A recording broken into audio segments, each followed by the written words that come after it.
There's nothing like moving back into your childhood bedroom to kickstart a regression. I was 27. I'd lost both my job of 5 years and relationship of 6. One of those fires precipitated the other, but before I could figure out where the blaze had started, my adult life was cinder and I was back in a cramped room with a racetrack carpet. I had not seen my memory box since leaving for university, but after 2 nights of witnessing how ages worsened my father's subsonic snoring, I found myself sentimental. Beneath my bed, covered in a thick layer of dust, was a cartoon container filled with a ragtag grouping of mementos from my youth. Most of the phones had charge ports that dated back to the early Stone Age, and I knew that reading through any of the old love letters would tear me apart. But nestled in the remnants of paper waistbands from parties I couldn't remember, sat a monolith of the late 90s. My old Tamagotchi. Well, it wasn't a Tamagotchi per se. What I had was Cyberstwontheny, roughly translated from Polish as cyber creature. A toy identical to a Tamagotchi in all but the fact that no money from its sales travelled back to the Bandai Corporation. Instead, the proceeds from the sales of Cyberstwontheny were split between some enterprising Pole with no regard for copyright law and his associate who sold the toys at Zakopane Open Air Market. Trademark infringement or not, my pocket-sized digital animal was a steady companion for the early years of elementary school. In a world of 4K YouTube videos, it was difficult to imagine how a collection of pixels on a keychain could mean so much to me as a kid. But sitting on my racetrack carpet, as a kid, I yearned for a return to that simplicity. The plastic toy didn't respond to any inputs. Presuming that the batteries for the Cyberstwontheny might be dead, I fished around the mementos for something salvageable. At the bottom of the box, gifted once but never worn, was the digital watch I received after my first communion.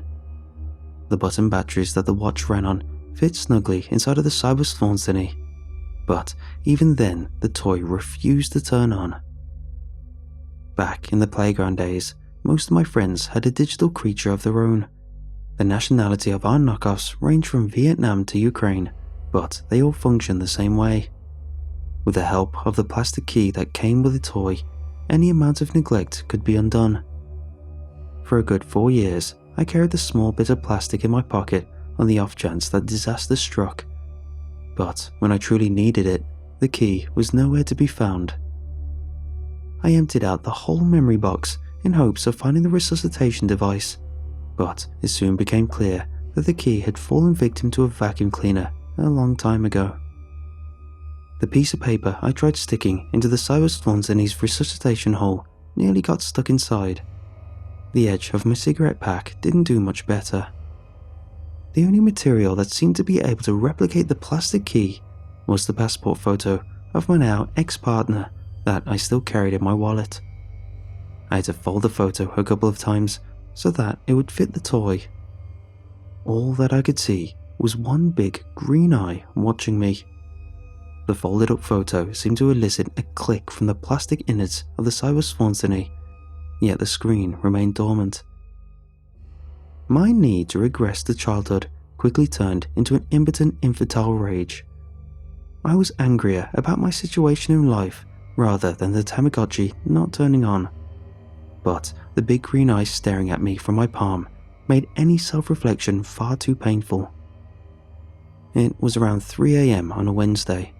The walls of my cramped bedroom were vibrating under the strain of an inhuman snore, and I was furiously slamming a picture of my ex into a knockoff Tamagotchi. Just before the realization that I should go to sleep dawned on me, however, the screen lit up. It was a dim white light at first, but it grew at a worrisome speed. Soon enough, the Tamagotchi's screen rivaled the shine of my bedside lamp. Soon enough, it surpassed it. Like a teen trying to hide a portable DVD player, I shoved the toy under my covers. My bedding was thick enough to block out the light, but the couple seconds for which I'd observed the absurdity were enough to cause concern. For about a minute, I laid in bed, listening to my father snore, trying to make sense of what had just happened. Then my curiosity got the better of me. In an instant, the light enveloped the entire room.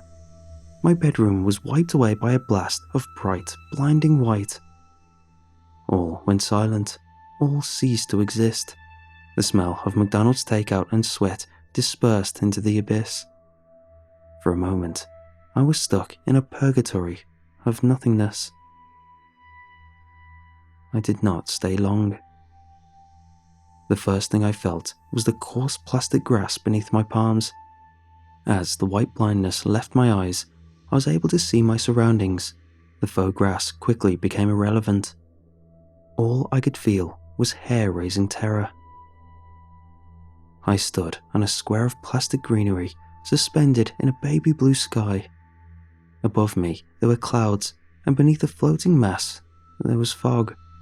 But the island of neon green plastic was the only thing that existed near and far. The space was no bigger than someone's backyard. A blocky shack sat in the center of the landmass, with a clean-looking outhouse a stone's throw away. Outside of the shack, there was an egg twice the size of my skull. It was wet and covered in zigzag lines, and it scared me most of all.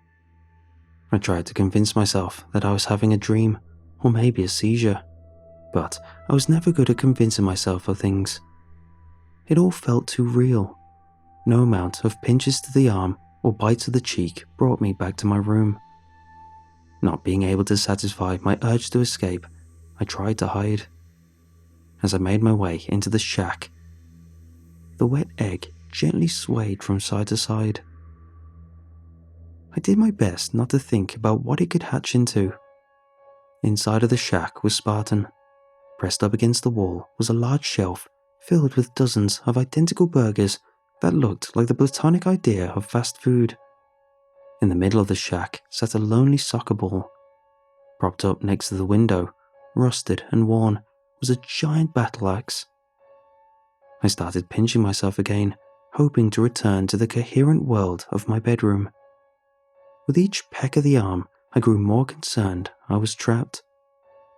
From beyond the window, I could see the egg sway from side to side.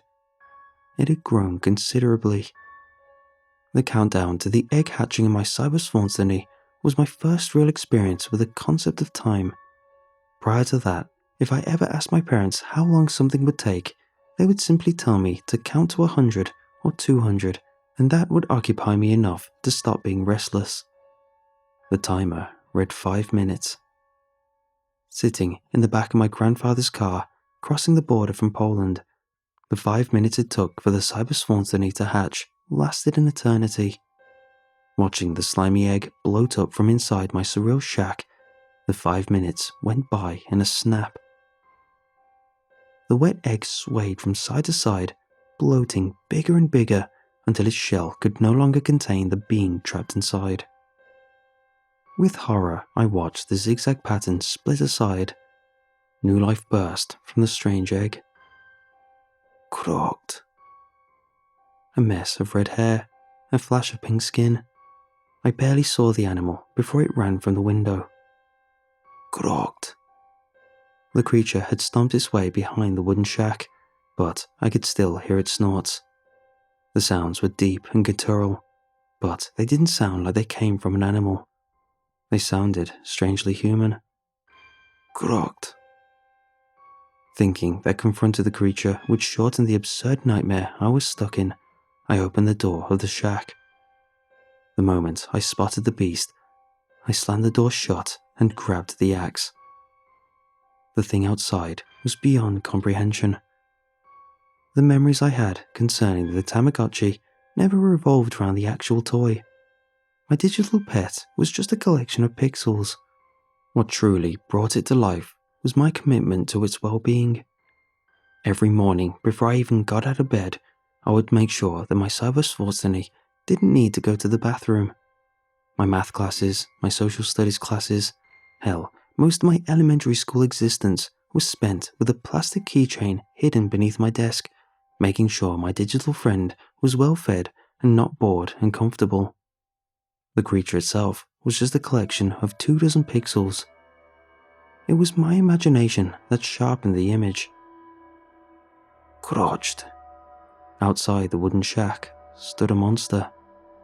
It had the plump body of a well-fed pig, but its face was well out of the realm of nature. It looked like an old man who had far too much skin on his face.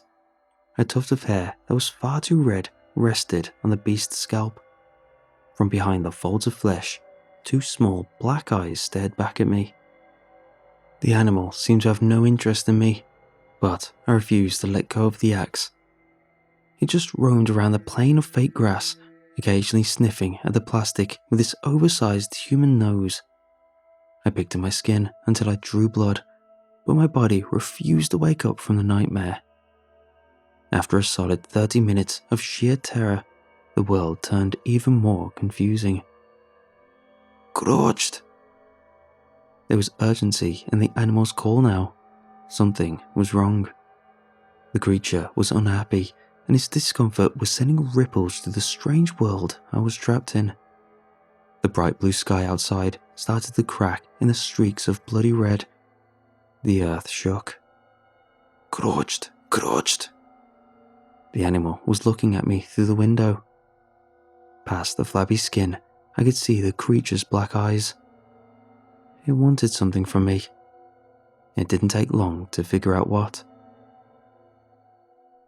It was like an optical illusion. The moment I tried to focus in on the floating object above the beast's head, it disappeared. Yet, when I looked the hybrid pig in the eyes, I could see it.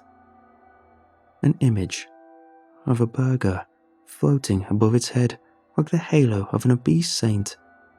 The animal wanted to be fed. The pig's demand echoed through the strange world.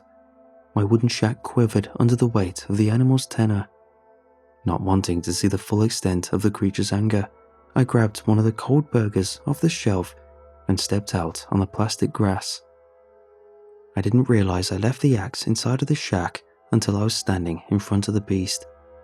As the rolls of the pig's face parted to reveal a row of dull square teeth, I found myself fearing for my life. Yet, when the creature ate the burger from my hands, it was gentle. By the time it had gobbled up the meal, the universe had calmed. The world I inhabited was still deathly confusing, but its blue sky had returned. Crouched. The creature went back to wandering through its limited world. With nowhere else to go, I sat down on the rough plastic grass. With no sun in the sky and no watch on my wrist, the concept of time eluded me. For what felt like at least an hour, the animal roamed around the plastic lawn, completely ignoring me. I had gotten lost in my thoughts when it spoke to me once more. Crouched. Much like the image of the burger, the three jagged lines above the pig's head refused to appear on direct observation. Looking into those dark eyes, I knew exactly what the animal wanted though.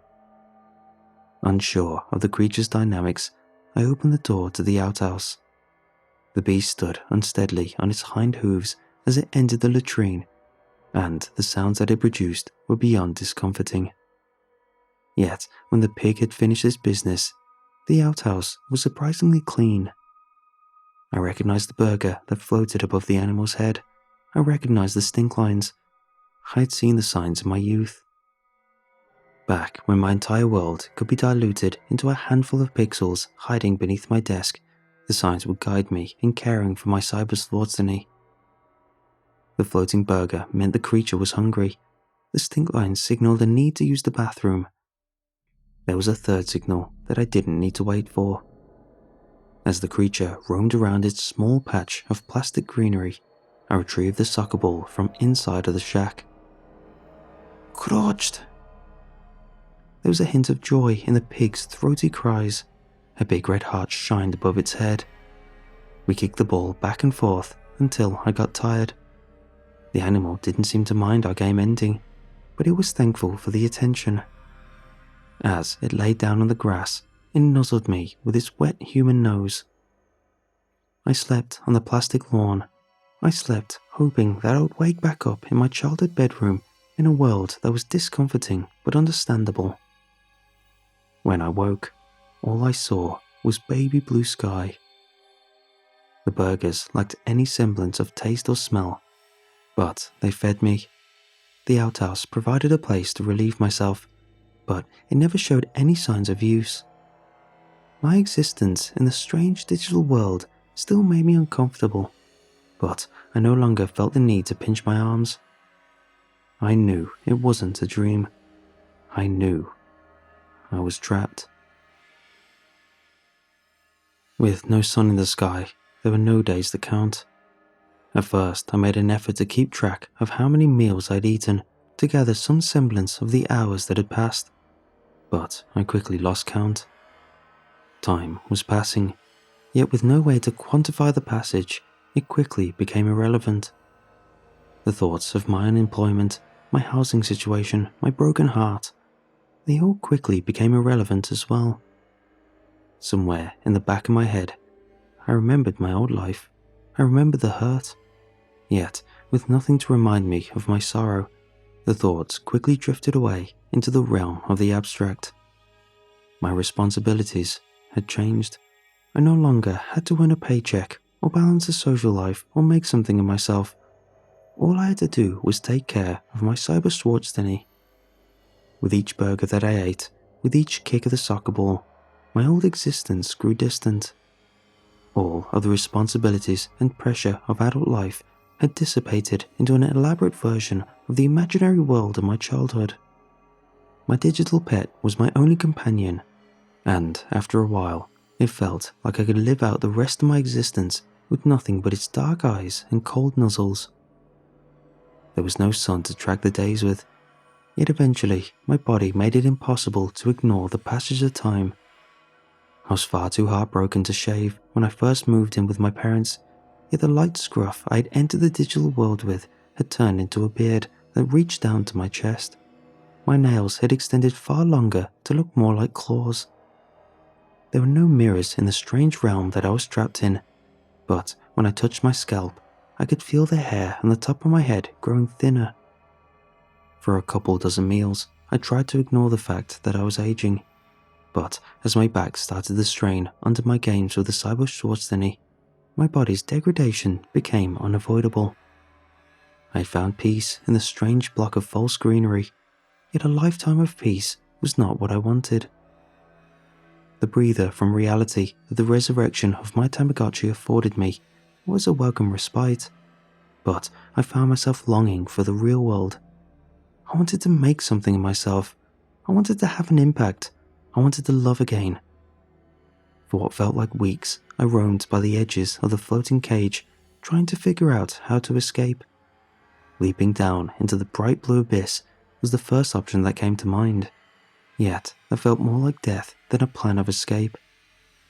The first couple of times the thought sprung up in my mind, I tried to push it away. But as I paced around my wooden shack, the image of the rusty battle axe refused to leave me. I kept on trying to find a different solution, but I kept on circling back to it. The digital realm was based around the cyber Schwarzenegger. If there was no digital animal for me to take care of, there would be no need for me to be imprisoned. Once my nails started getting too long to comfortably hold the weapon, I retrieved it. Crouched. From beneath the flaps of moist skin, its dark eyes watched me. There was no emotion in them. The creature wasn't scared or disappointed. It just watched me. When I was a kid, the decision to stop feeding my Tamagotchi was not a decision. It simply happened. One day, I was hyperfixated on my plastic toy, and the next, my attention was elsewhere. The toy spent months, if not years, trapped somewhere in the dust beneath my bed. When I finally found the artifact of my childhood, it was dropped into my memory box without much ceremony. Standing above the strange creature of pale flesh with a battle axe was different. "I'm sorry, friend," I said, my voice hoarse from not being used for what felt like years. "Crouched," my digital friend replied. The animal did not understand, and thus was not angry. It just watched me, completely ignoring the axe in my hands. I did not wait for my companion to make sense of what I was doing. I brought the axe down. The blade cut through its neck as if it was room temperature butter. Before the axe hit the ground, reality came crashing down. It was around 3 a.m. on a Wednesday, and the walls of my cramped bedroom were shaking under my father's snores. I woke up in my bed, covered in sweat and blood and looking like a castaway. The Cyberschwarzenegger was still in my hands, but the screen was dark. I handled the plastic toy with a sort of care reserved for faulty nuclear warheads and hid it back in my memory box. With the cardboard safely tucked beneath my bed, I crept over to the bathroom and got rid of all the excess hair and nails that I developed in my digital prison. Not a day had passed, but I feel like I'm almost done being sad about my heartbreak and misfortune. For this peace of mind, however, I have paid with years of my life. I do not feel my age these days. I know the explanation is absurd, but also, in the depths of my bones, I know I'm much older than my driving license suggests. It didn't take long for the visage of the strange pigman hybrid to leave my mind. Some things are far too disturbing to remember. What has stuck around, however, is the sound. Sometimes, when I'm having trouble falling asleep or feel overwhelmed with the task at hand, I hear it. I hear the creature, and I immediately appreciate the freedom I have.